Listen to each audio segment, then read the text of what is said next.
Hey, hey, Hi, Dr. Steve. how's it going? Good. Lila. Want Li, to say li. hi, Lila? Hi, Lila. Hi. Can you blow kisses?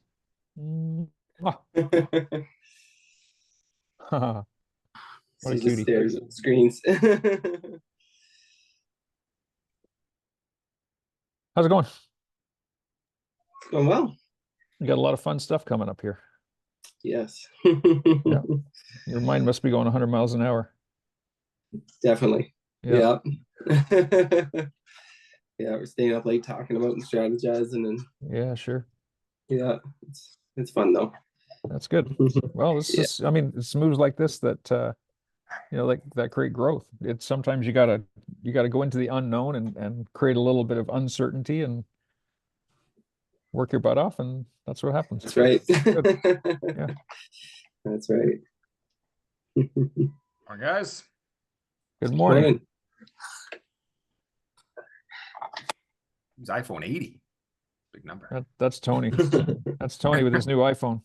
The 80th phone he's had. Right. There he is. You're muted, Tony.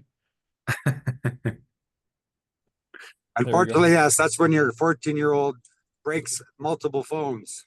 So Uh-oh. but I refuse to give her the new ones. So she gets the oldest of, they get slotted down. That's funny. Hand-me-down program. Yeah, exactly. And the further up I go, the less I understand how to work it.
We got Tony and oh, Dr. Shaylin. Hello, Dr. Shaylin.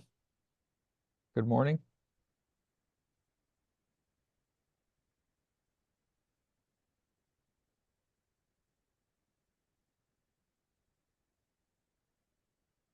I think Dr. Shaylin must be sleeping. I was just on a call with her. Just Oh, muted. wait. Oh, okay. Well, then, therefore, she must be sleeping then. Either you blew her socks off or you put her to sleep. I go from always for these masterminds. I got Shaylin and then Pat Ray, and then I come on here. Oh my goodness. Pat Ray. Pat's always a character to talk to. He is a character, that's for sure.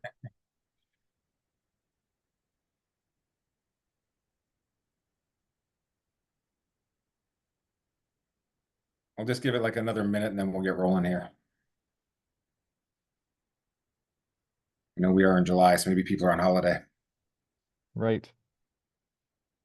Right.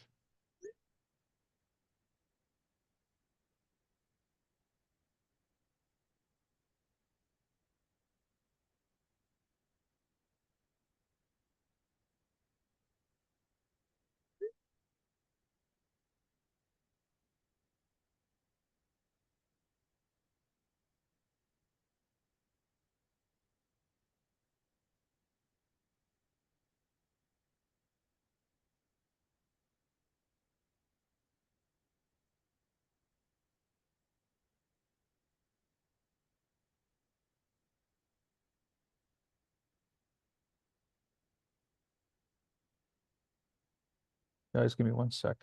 Uh,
document that, even though I spent that much. It was.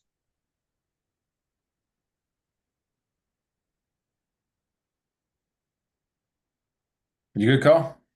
Yep, all set. So yeah, let's roll here. So for sir. today, What we do? we're gonna Hi, Bob. Hello.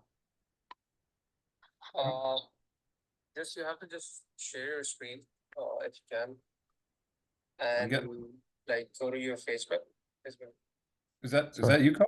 Sorry. Yep, that's my fault. Okay, wait a second. Sorry. Like, I'm having, I got 2 Zoom calls going at the same time here. it's only as long as I have to contribute to one to be okay. Record the other one. Okay. All right. So today we're gonna hit we're gonna continue on basically what Colin was hitting on, the conversion piece, how to set up a patient for success coming into your office. Want to really dial into the day 1 and day 2. Some of the nuances that may be missing or we want to improve to increase day 1 and day 2 conversions. A lot of times when we see stuff showing up in day 3 where a person may not show, they may not come prepared to set a care plan, may not come prepared to make a decision in general.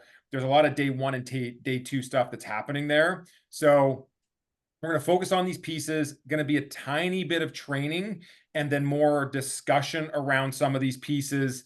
Like I sent you guys in the Marco Polo, kind of what you guys feel are some of the keys that you need to see for like a day 1 and a day 2 to go well. Things that are going well in your office, maybe things that you have challenges with because of what your stats are showing you. And again, that Marco, I kind of walked through numbers we should be looking at. So in day 1, and we'll kind of do this in 2 different sections here. So in day 1, we always want to think about, like, focus on the end in mind. This is important for us, but it's really, really important for your team to understand this as well. So they understand the outcome we're trying to leave the patient with for it to be viewed as a good experience for them. So if we know that the day 1 experience, the patient should leave knowing that the doctor, assuming the doctor is in charge of this piece in the office, has a full understanding of whatever their chief complaint or their concern is, that the patient feels a thorough exam was done to determine the cause of their problem. Those are the 2 pieces that really need to be accomplished in that whole day 1 process for them to want to come back the very next day, or at least within 48 hours. If those don't get accomplished, then the patient kind of feels in limbo, and this is where the conversion issue starts to fall apart. This is where the trust issue starts to fall apart. So there's different pieces to it. And we're not going to train a whole bunch on this. I want to get into kind of some of the pieces with you guys, but it's a good welcome, and we covered a bit of that last week as well. So a good welcome from the team, an office tour, so the patient understands like what's in the office, how the office is, how they work around. You're going to have the consult, like that pre-consult piece, going through what their issue is, how it's affecting them. Big piece in there is getting their hot button, how it affects their life. We explain what we're going to be looking for, and then go into the exam followed by a checkout. The big thing in the explanation piece is knowing that, hey, we're going to do whatever tests you do. In my office, it's posture, balance, range of motion, and it's like a screening process to determine if we're dealing with subluxation. If it is, we have a second piece of the exam. It's our first advanced test. It's the nerve scan, EMG. And if there's damage there, then we are going to do digital x-rays. If we do digital x-rays, we are going to study them tonight and get you back right away tomorrow. So that's all explained at the front. And it's important because people can't go through a process or trust a process if they don't know what the process is or where they're in it. So I think that's a really key piece that I find in the day 1. So if the patient knows, hey, this is what's going on, this is what we got to look for, they're going to do these tests. If anything shows up, then I know I'm getting a nerve scan. If anything shows up here, I know the doc's coming in for x-rays. If they're doing x-rays, I know I'm booking right away the next day, and it's all laid out, so it's already preset.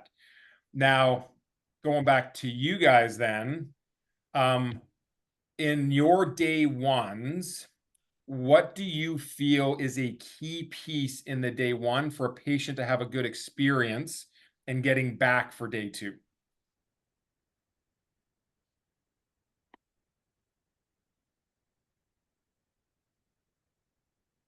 I'll answer.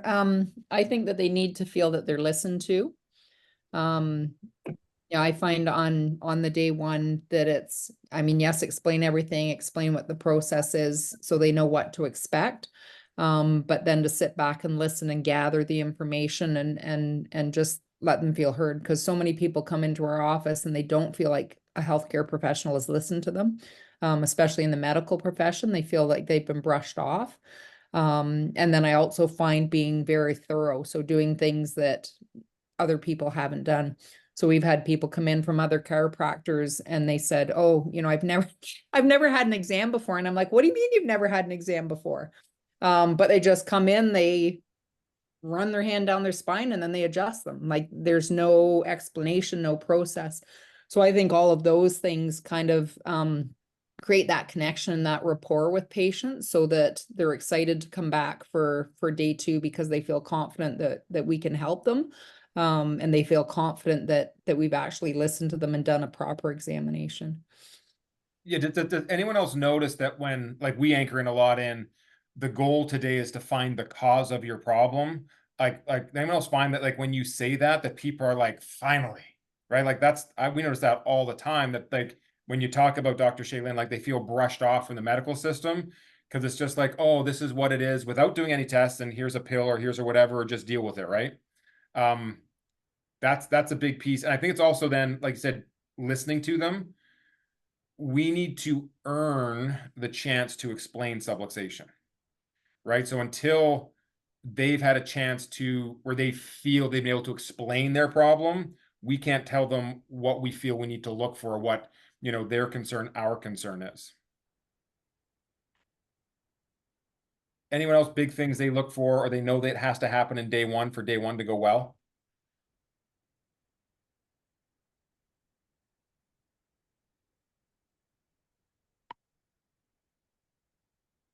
So let me ask this question then.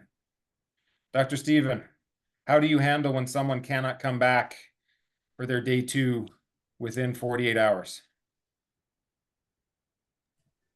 I tell them, let's get you in then as soon as possible, because there's people that work up north and stuff like that. So I'll say that, and then I'll say, when do you get back from working up north? And they're like, well, I get back on the 16th. All right, is that morning or afternoon that you get back? Oh, I get back in the evening. All right, well, the 17th then, let's get you scheduled. Yeah. Now, do you get that? Like, do you explain the process right at the front so they know if you're going to be doing whatever advanced testing, x-rays, etc., that it's the very next day? Do you get that early in the conversation or after the x-ray? Sorry, can you say that again? Ask it again. So, one of the key pieces I said I feel that makes our day 1 process successful and good for patients is when we explain, so this is what we're going to be doing today. We're first going to start with a series of tests to screen you for subluxation, range of motion, posture, and balance tests. If there's damage there, I can tell you, then yes, you are dealing with subluxation. We'll go to our first advanced test. That's a nerve scan developed by NASA. Going to tell us how your nerves running organs on the inside. If there's damage there, then I'll come back in and we will do digital x-rays. These x-rays are going to tell us now if it's subluxation, exactly where it is, how much damage it's causing, but most importantly, what do we have to do to help you to start to correct this problem? If we're doing x-rays, then we'll study them tonight and get you back right away tomorrow to let you know what's going on and start that correction process. Yeah, so I explain it almost exactly the same as that, right after I explain subluxation and the nervous system, right before I go into the exam. Do you get the time objection if they can't make it within like 24 to 48 hours? Do you get it right then? Occasionally. And then if it's a morning appointment, sometimes they'll be like, well, look, if you're going to be gone for, a week or something like that, let's get you in this afternoon. I'll study the x-rays over lunch because I want to get this worked on as soon as possible. Okay. So the only feedback I'd give, just because I know you have a lot of people who they work all over the place, right? I know that's one of the nuances of your office. I would probably explain the exam process coming a tiny bit slower. You'd like to get like 50 to 75% of the time objection if they know they can't make it back the very next day. You'd like to get it up front. Yeah, That makes sense? Because then you that already have makes a plan sense. for them. Yeah. Right. And the big thing is like, well, if we do get there, I'll let you know that's not ideal, but we're gonna find out like just, and then it's just what you do. The very next time we can get you in ASAP, let's do the test and see where we end up. But they already know the path. Yeah, that makes That makes sense. And guys, I would think, you know, to just add 2 cents here, if you think of the outcome that you want to achieve on day one, and that is typically three things. You want to build trust and rapport. That's number one. But number two is you want to express concern for that patient, and you want them to have an understanding of subluxation, which is truly what you're delivering. You're delivering the correction of subluxation. So if they leave with those three things, but here's the thing, if it's a one-off and they say, oh gosh, you know, I'm away for the next week or whatnot, if that's happening occasionally, that's going to happen. It's never a perfect world. However, here's the difference is that if you're getting that a lot, I want you to compare it to this, is that let's say you as a patient go in and see your medical doctor for a routine checkup, or maybe you have some sort of a symptom and the medical doctor does a couple of tests and those tests find a serious problem. Let's just say it's some sort of a serious tumor that you didn't know was existing, and that was the cause of your symptom. So now all of a sudden alarm bells go off, like this is a serious problem. And the doctor says, you know, on our tests, we found a serious problem. We got to get this looked at. We can't wait. You're canceling your trip. You're taking the day off of work tomorrow. Like there's no question. If he says, I need to get you in to see the specialist, and the only option is tomorrow because this is a serious problem, you're not going to say, oh gosh, I work in the oil rigs, I don't know if I can make it till next week. I'm away for the next 3 weeks. No. So if you're getting that on a regular basis, clearly we're not communicating the seriousness of subluxation, to the seriousness of our finding well enough. And that's something that we have to reevaluate. Yeah, and that urgency piece you can't convince someone of, you must lead them there, right? Because it's that they, if you're doing it well, people are going to want to come back, right? They're going to want to be there the very next day. So it's just, so like Colin said, if you're getting that a lot, you want to start to kind of refine that. I guess if people are looking at their day one, because we could go on many different ways in this, but if people are looking at their day one, how many people get at least 90% of the people back to day two within the next 48 hours?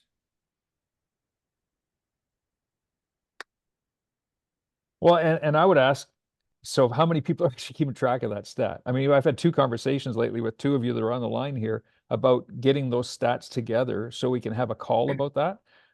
So that's something, if you're not keeping track of all the people on day one. So we did this, and I'm going to tell you, so this was a regular system in our office, and we had a staff member in charge of it. So it wasn't me keeping track of it, of all the people every single month on day one, how many people got to day two, how many people got to day three. And she would have a running list of all the names that made it to day one, all the names that made it to day two. And it would come to every single staff meeting, right? So if I saw a person that had a day one a week ago and they haven't been in for a day two, like that's a serious problem. We would talk about why that is, what's going on with that person, do they need a phone call? So it's keeping systems that keep people engaged. So I'm going to tell you, it just, once we put the systems in place, it was easy.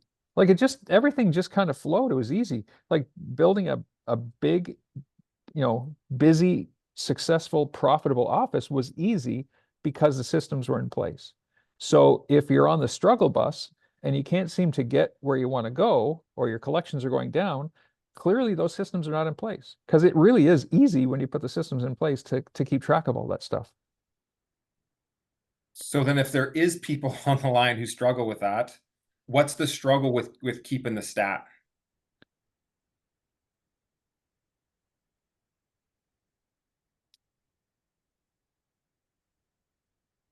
Come on, you guys. Let's I can, but I don't always do a day two. If it's my doctor's report, if I can get them into the doctor's report faster, I will not wait till next week. For example, a new patient on Wednesday, I have a doctor's report on Thursday. I'm getting them the doctor's report on Thursday. So then your day twos will be less if you have 5 to 8 new patients every Wednesday. And then when you were talking on the Marco Polo, I keep track of the number of day twos, the percent that sign on versus the ones who don't do a day two. And it's exactly the same, whether they did a day two or not. So it doesn't seem to make a difference. But I don't keep track of is if they showed up for their day two or not. Because if they did miss a day two, but they got to the doctor's report next day, what do I care? What I care about is what percent signed on. Like, am I the people starting care? So I was thinking about some of your stats. I do the number of day twos, the number of day threes, what starts, what doesn't start, whether they're prepaid, they're not prepaid. But whether they showed up to their day two or not and went to a doctor's report, I do not keep track of that. But you know, you know the number of day ones who made it to day 3. Right. Yeah. Yeah. I keep it. That's what I keep track of. Yeah. And yes, I was like Shaylin, I completely agreed with listening, empathy. And the only thing I would add was just leadership. And I've been taping my team, the exam techs, and really finding out what I thought was happening in the room isn't what's happening in the room. And even I get to hear the other doctor in the room, and what I thought he was saying is not what he was saying. So by taping and then ongoing, pointing out, like, at this time of the day one, do you realize you said this? Try this instead, has been much more effective because they can actually go to that time period, hear themselves say whatever. For example, if you can make it to the doctor's report versus you need to be back right away. Wednesday night, 7 p.m. I can reserve for you. I do have a last open spot. That's very different versus if. And you don't know if they're saying those small minimizing words, or I thought they weren't. Like, I trained on it, but they were, even though you trained on it, doesn't mean that's not happening. And so the cop, like, having them tape it and then hear themselves was much more effective, because even they would say, no, I never say that. And if you didn't have proof, you didn't know. Yeah. And that the big piece there is the refinement of the process to make sure it's happening the way it is. For everyone else on the line, Dr. Justine is a bit of a unicorn. She can probably skip day 2 and do just fine. I would say no one else on the line should be skipping day 2. You will collapse your conversion process. It's you don't have Dr. Justine showing up in your doctor's report or showing up covering your care plan. So I know there's a few people who are able to skip day 2 periodically. Dr. Justine's one of them. I wouldn't recommend it for anybody else on the line. But she does keep her stats, so she knows where she's at. For other people, do you know, like, stats day 1, day 2, day 3? Okay, so for me, and I have a meeting with Colin tomorrow, I don't track them regularly enough. And the reason I don't is because I myself don't make time to do it. And I haven't delegated it to anyone because I feel like my staff is already overwhelmed. Like, when I'm like, I need something else done, it's like, oh, now this, like, so just, I need to delegate it to somebody, because that's the only reason I haven't been doing it. And with me, the way I do my day 1, day 2, day 3, which I guess I should modify now, is I do the new patient exam, and I'd say my conversions from day 1 to the next appointment are at least 80%, 85%. But then I do the doctor's report the second day, and then I adjust. That's what I do. I combine day 2 and 3 together. So I don't know if I should be doing that still. Like, I'm not sure, because my conversions for care plans, when I was doing 3 months, they were a lot higher, but now I'm doing a year, they're kind of low. Yeah. So it's kind of like I'm trying to figure out what to go with. So what, I guess my feedback, and you'll have a call with Colin tomorrow, if you're not keeping stats, you don't know if you should be or if you could be. I'll tell you the secret to stats, though. This is a 5 to 7 minute a day procedure, so it's not much. So I will give you how it's done in my office. So we have a new patient log. Yeah. We just have the source they come from: Facebook, Gotcha Local, which is anything through the internet, through a landing page we have, or internal referral. So Okay, when a new patient books, whenever they book them, they just go on to, it's just an Excel sheet, just go on, they go onto the Excel sheet, their name under the correct heading, and it's just for the month and the date that their day one is set for. okay, yeah, if you could share that. Then What I- sorry, Okay. then from there, just whenever each day then, so you're just whenever someone's booked, then at the end of each shift, you just Yeah. go through everyone who's had a day one and when's their day two booked. And the Yeah. same thing, they've had a day two, when's their day three booked. And so you'll see, so then if it is like this week, you had 10 new patients booked, only 7 of them showed up. So you know what your percentage is from booked to showing. You know that 7 of them showed up, that all 7 of them are booked for a day two. Great, you're 100% there, right? When they have their day two, how many people show up to that? It's easy to track the numbers, and it's literally Okay. it's done on a daily basis, but it's only 5 to 7 minutes, and then we Okay. review it every week. Okay, That makes sense? yeah, that's great, because the way I'm gonna do it like now is I basically print a report for the entire month and I track each patient. It's just really time consuming. The way I'm doing it, it's not time efficient at all. No, and so every time they're booked, we go to the new patient log. Every time we Okay. see a day one, we go, so it's when they're booked, we go in, and otherwise it's an end of shift task that literally takes a Okay. couple of minutes. You put an Okay. X if they've been there and the date they're booked for. Okay, Make sense? yeah, That'll become easy because then now you can have a conversation. Does combining day two and day three work? Mhm. My gut, what I've seen is that skipping day two for a lot of doctors does affect conversion. Okay. For some doctors, they can get a similar conversion, but it leads to a huge side door, as in they don't stick around for the full care plan. Yeah. That's been my experience outside of a few people, Justine and others, who are running gigantic clinics, and it's just the presence of them showing up that allows it to go better.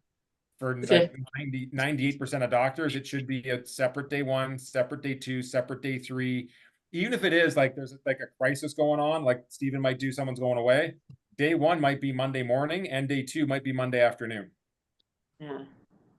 But it's a separate interaction because there's a lot of information that's helping them understand subluxation, that gives them a chance to ask qualifying questions to become a good patient and start care.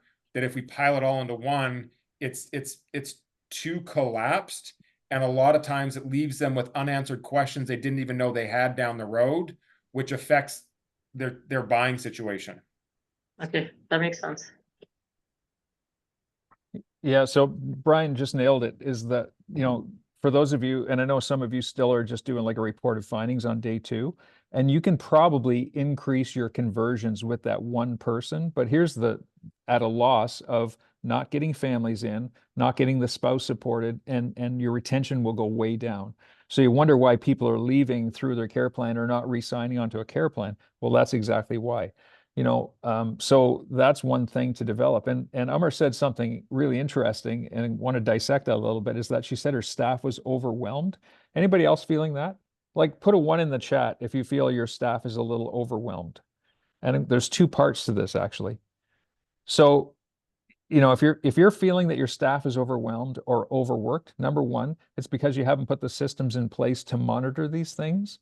So you need to take a step back and start working on your office and working on those systems to put them in place and follow through with them. So not just put them in place, but make sure that your staff is accountable to keeping track of the things they need to do, because that'll make their life easier. It really will. It might not make it easier right off the bat, but in time, when those systems are in place, they'll get into a flow and it'll make your office more efficient and your life will be easier. So your staff won't be so overwhelmed. So if your staff is overwhelmed, it's for lack of systems. And number 2, if you're not where you want to be, if your office is not busting at the seams, or you're in a state of wanting to grow and your staff is not overwhelmed, that's because there's no systems in place. So it's a 2-sided coin here. Either you don't put the systems in place and you don't grow, or you grow without the systems in place and your staff gets crazy. And then all of a sudden you have staff turnover because they're all freaked out. So put the systems in place. It'll help you grow, and it will make it easier for your team over the long term, so they know the responsibilities and they know the things that are going to be effective at creating and sustaining growth. On this systems piece, so this is a huge part. This is what conversations around this allowed me to really explode when we saw some of our biggest, exponential growth. So going back to you, just I think this is a good like microcosm on this. Do you is one of your goals, is one of your goals to grow? Like you want to increase volume? Yeah, of course. Yeah. So of course. so the reason I asked the question, just I wanted to make sure it was your goal. So here's the conversation when you're like, okay, so I know my team feels overwhelmed. So if you know that as an office, the goal is to grow 50 visits, 100 visits this year. So you should be talking about that openly with your team. And Yeah. the conversation should go something like this. So we know our goal by the end of 2024 is to grow 100 visits, whatever that number is in your thing. We want to be here. That would mean that each day or each shift, we're seeing an extra 20 people. When I say that to you, team, what do you feel when I say that? And then be like, oh, I'm excited. Okay. Any concerns? Well, yeah, like I'm already, and it's okay. And you start taking notes. Okay. I'm going to write all these down. And then guess where your training and your system building has to come in? You have to remove all of those issues. Otherwise, your goal to grow and your will to grow will be completely wiped out by their fear and the lack of systems and procedures that is creating the overwhelm. Yeah. That makes sense? Yeah. That's for everybody growth wise, like so many times. And Justine probably has lots of stories of this too, where it's like, we as the leader, we're like, oh, like we're always, and a lot of us are high D, so we always feel like we're in that growth mode a lot. But then you'll like grow and you hit this, like you hit your head on the ceiling, and then it goes again. Like you keep doing that. That tells you there's some system or some feeling in the office that's not allowing that to happen. So until you start having these conversations with your team, you never really get to, because they see stuff you don't see at the front desk, right? They see things that they deal with in messages and whatever else. It tells you, and then you have the conversation. Okay, so if we found solutions to XYZ, whatever it is, if we could do that and free up time, would you feel comfortable then seeing another 15, 20 people in a shift? And if it's either a yes, or if it's like, no, what else would need to be fixed for that to be possible? Right? Like I know one of the offices I coach, I'm like, they don't book in advance. That would be a huge stumbling block. And as a staff, I'd be like, well, I gotta book 20 more people in every shift now, and then book them on the way out. Right? You want to start looking at all of those pieces. Great conversation to have, because that'll tell you where either the procedures need to improve, the training needs to get better. The solution's always in those. Before we move on to day 2, anyone else got questions or comments on that piece of it?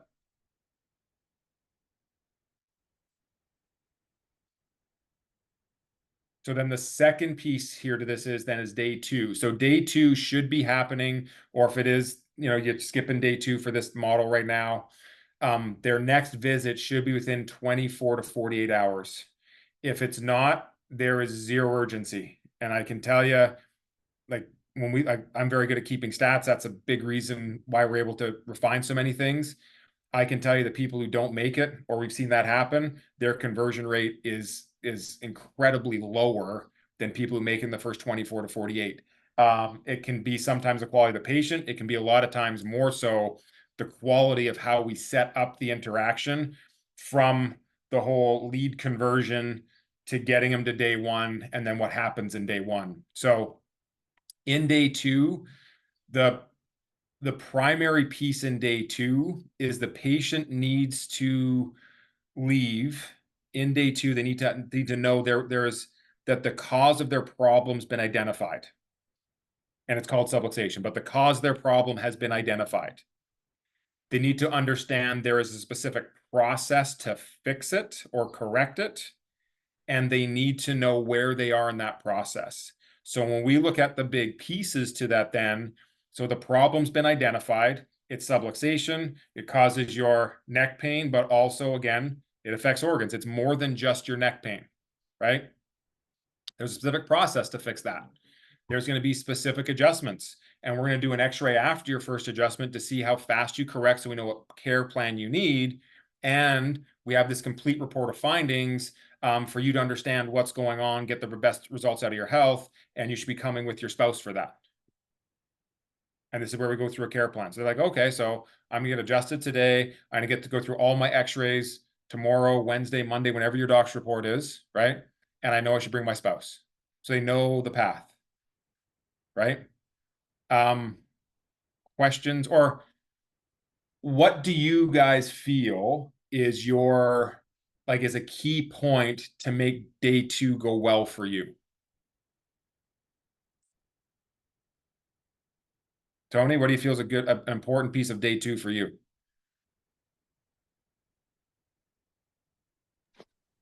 I think that you say is just right off the bat, connecting what I found on their exam to their x-rays, and that in many cases, I mean, I've had a bunch of conversations even today. I have a gentleman who came in last week. His wife had been in years ago.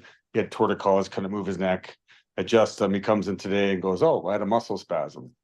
I'm like, unfortunately, that's not the problem. This test correlates to this x-ray. You have no curve. You have severe degeneration here. That's a process been going on for years. That kind of, you know, just trying to get away from the symptom as much as you can, so that they understand that everything that they've done in the past, including ignoring whatever they have, is a reason why they're not getting better, and that you are going to offer something different.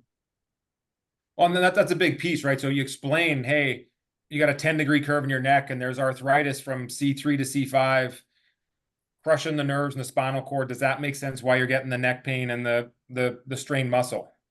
Well, yeah, it does now. These nerves also, again, supply these and these organs. That's our big concern, right? So again, it's taking them through, again, it's earning the chance to explain subluxation to them. It needs to be understandable. It can't be, we can't be injecting fear into it. It needs to be logical, but very honest. What I find a lot of people do is they either skip that organ piece, so people still just think it's about their sore muscle or their sore neck or whatever, or because they want the person to feel good, they sugarcoat it. There's a little bit of decay over here, right? So the patient doesn't really understand what's going on. So those are definitely key points. Wilson, what would you say is a major piece for you for day 2 to go well?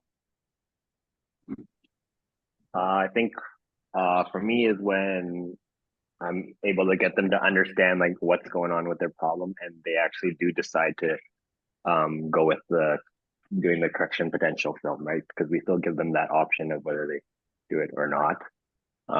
And so most of the times I feel like when they do choose that option, that we have a higher rate of show up for day 3. Okay. For people who don't choose correction potential film, what's the reason they don't choose that? Maybe because of the cost, like the extra cost that's added onto it. Okay. How much is the cost of the film? $50. Okay. Or well, yeah, $50 total. Okay. Because I think a lot of times people, I guess maybe this is something that I can correct in day 1, is that they're still getting their free adjustment with that deal that we offer. And so that's where our explanation in day 2 is they either just do the adjustment that they paid for with their first fee, or they do that corrective potential option. Okay. Let me ask this, because I'm looking for the gap to help you here. How do you explain the benefits of the correction potential x-ray? So this is basically what I say when I get to that point. So I say, so today you have 2 options. Your first option is we just do the adjustment, which was included with your initial fee. That's just more temporary relief. Your second option, which I would definitely recommend, is your corrective care option, where we first get you to do some warm-up exercises, to help loosen up, mobilize your spine, and then I adjust you. After your adjustment, we get you to do some spinal correction where you're going to be on vibration. We're going to put some body weights on you to help start shifting and correcting your spine. And after that, we actually take a new x-ray called our correction potential film. And that actually shows me how much change we can get to your spine so that I can dictate a better care plan for you. And then I say, which option would you like to go with? Okay. So I'm going to help you a little bit right here because it sounded what I heard from that, and you can chime in here too, Steve, if there's different stuff you do. What I heard is it allows you, the doctor, to make a better recommendation. You haven't talked much about the patient in it. It's very, it's very clinical. So the first thing I would do is you guys are doing great adjustments, right? Would you say you guys do better adjustments than most chiropractors in the Calgary area? Yeah. So you need to first, because patients don't know. Yeah. So the way I always explain that, when I get to that piece, similar scenario, be like, okay, so what we're going to do today is get your first adjustment, and this is where you have a choice. There's kind of two paths here. The work we do is very advanced. Your spine is going to physically change shape today. It'll start getting pressure off the nerves. It'll start the healing process. You're not cured yet, but it starts to get you moving back in the right direction. The second option is like it's a faster route. So it's the exact same adjustment, but after the adjustment, we do this advanced neurological rehab. You probably saw people stand at the front. They got these braces on their neck, these pelvic weights. They're on those machines at the front. I look and they're like, yeah. So on that, what that's doing, it's allowing your ligaments to change right after the adjustment. So you get a bigger change and you hold that change longer. And I tell them, we typically see at least a 50% faster correction in that model. There is a slight additional fee for that of just $50. I'd always recommend, if you can afford it, it's better because it's faster to require less adjustments to get a similar result. What path do you think is right for you, Wilson? That second. But see the difference? Yeah. Because it's true, Yeah. right? It's true. Like we see sometimes a 50 to 100% greater change than if they just did the adjustment in a head weight, right? We do see giant change. So I explain, here's the two paths you get to choose. And we have 90% of people in our office who choose, oh, I'll do that advanced route. Yeah, it's only $50 more. Psh, yeah, no problem. I got to pay $50, but I get that. Yep. Where you just said, it'll help me. And so after I tell them that, I'm like, I don't even tell them the x-rays there. And so then after we do that, we'll take you back into the exam room. We're going to do an x-ray. It'll tell us how fast your spine can change. And then that will tell us prognosis. So when we sit at your report on Monday, I can tell you not just what the damage is, but how fast you heal. So exactly what you need for care. How often, how much, how long, like right down to the penny. We'll set up a care plan for you on Monday as well. So I break it down, choose normal route, faster route. If someone's got $50 in their pocket, I guarantee if they're going to get a better result, you got to explain it so they understand what they're choosing from.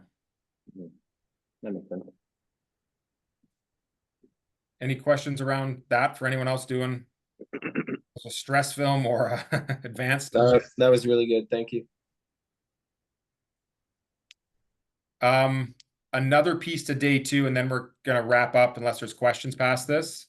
How do you guys handle if someone doesn't want to bring significant other, spouse, etc.? What's kind of the process in the office? Phil, are you there?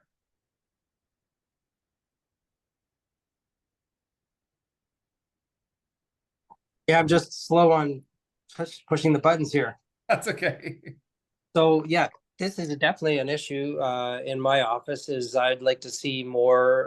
We're still doing video, so that's number one. But number two, we get, I would say it's 50% of the spouses coming. And so I tell them the benefit of why you want the spouse there to help them to get faster results, better if they spouse understands, and if their spouse has any financial say in what they do in their future care. And I think most of the people want to. We've even had people that couldn't make it, and we've had them Skype in their or iPhone in their person for the report part. and that has made a difference as well. So I believe getting the spouse in is so much better, and but we are not pushing it, so we don't make it so that they can't come to the doctor's report. Are you doing video? They come and watch the video in your office, they watch it at home and show up? Yeah. Oh, there I am. Yeah, they come into the office and watch the video the majority of the time. Only if we can't get them any other way. So we try to book them in the office first with the video. Okay. If they can't do it in a timely manner, then we do the video where we send it out. And the odd time it works better because the spouse watches as well that way. So let me ask you this question. So could you walk me through what you actually say to a patient? Say you're booking Colin. He's beside you on my screen. You're booking Colin for DR with spouse. Like the spouse piece. How do you explain or ask? Yeah. Hey, Colin. Most people want to bring their spouse to this report, and the report time is Thursday at 2:00. Is there any problem bringing your spouse to that? Yeah, I don't want to bring her. Okay. And so does she have any, would she be interested in you getting better? No, she doesn't care about me. Okay. And what about financially? Would she be any, So the only thing I'll stop Like- there. Yeah. Hey, Colin's been Yeah. a difficult patient, which is good for training purposes. Yeah. But the big piece, and this is a microcosm, this is important for everybody. This is not a spouse to DR thing. This is how we set up questions, because how we position that, it's a very easy yes or no question for Colin. Mhm.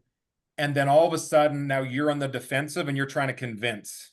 It's a very weak frame to be in. You may not feel uncomfortable because of how seasoned you are. I guarantee the person on the other side feels uncomfortable. Like, why is he trying to convince me of this? I just said no. Yeah. So you really want to look at how you set these up. And this is for everything, whether it's a spouse to DR, whether it's doing their home care, whatever it is, right? Yeah. So you always want to position it, be like, okay, so the report is on Monday evening. Now, this is the appointment that everyone asks who is married, can their spouse come?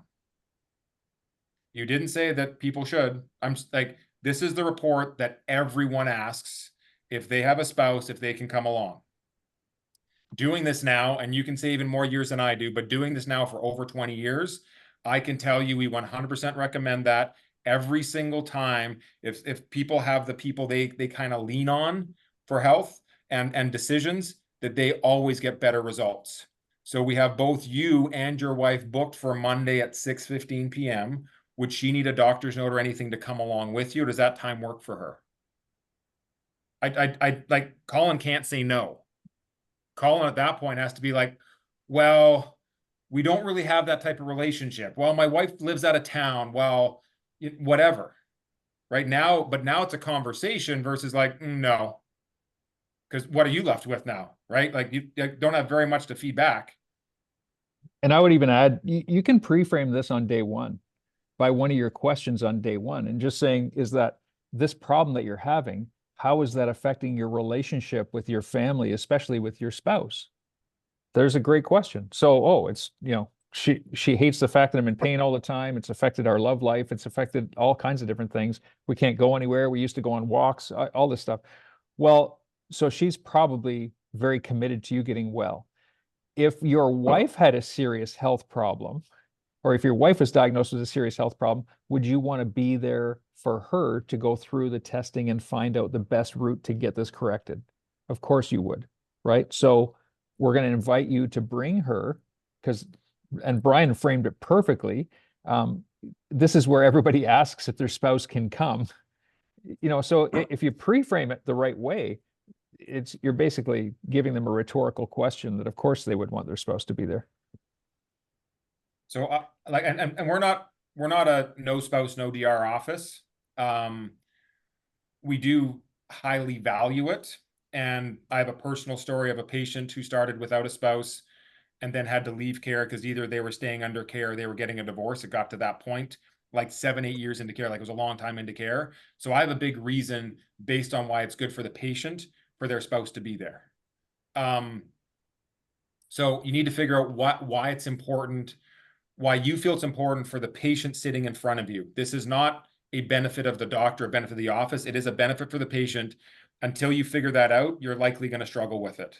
So figure that piece out. But then if you know the benefit, you should be getting 75% or better.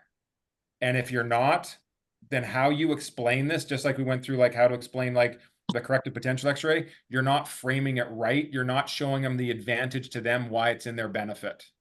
Right. And so like, we're not perfect. We're probably 90% spouse to DR or significant other to DR, but I can tell you those 10% that come, maybe 1 in 10 show up, or not, maybe, sorry, they show up, maybe 1 in 10 set a care plan at that time. It's incredibly low. Because even if we go through, oh yeah, don't worry, I make these care decisions, I do this and this. When they get the care plan, they're like, yeah, I'm gonna have to ask my husband, my wife about this.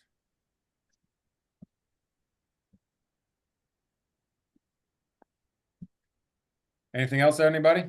And this is actually, Phil, in your case too. So let's say, and for anybody else who might be doing a video doctor's report or just a report of findings, it's a great question to say that, you know, to pre-frame it again on day 2, that I found some serious concerns on your x-rays.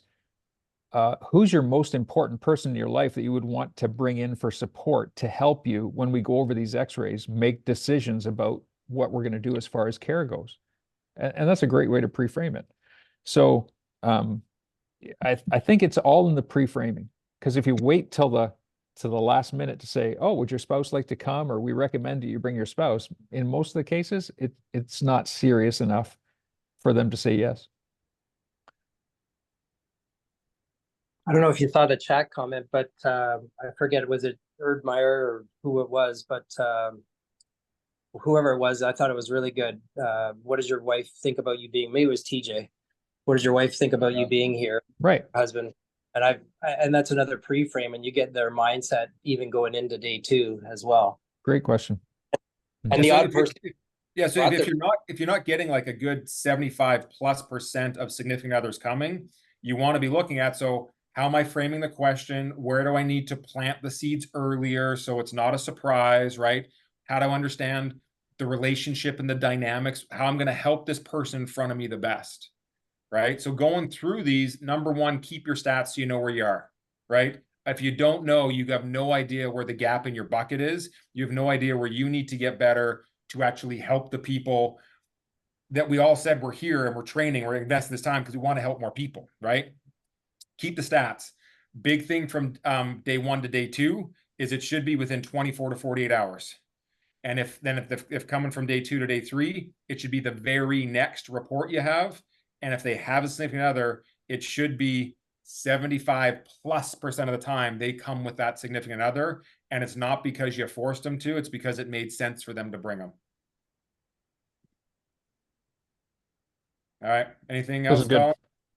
No, I just say big takeaway from this call is that make sure you're keeping your stats. I can't tell you how important that is, but get a system so that your team is keeping those stats for you, so you don't have to do it yourself, right? So just get a system, and it's going to make things easier for everybody. So that's the first thing, and then that tells you so much about where the problems are in your office as far as why you're not growing or why you're not getting the results or why your staff is in chaos, because they're like firefighters. They're running around putting out fires all the time because there's no systems in place. All right. For those of you who aren't in growth mode, this is refinement mode time. So lots of steps from today. Anyone's got questions, text Colin or I, or use the Marco Polo. Have an awesome rest of your week. We'll see you guys next week. All right, guys, take care.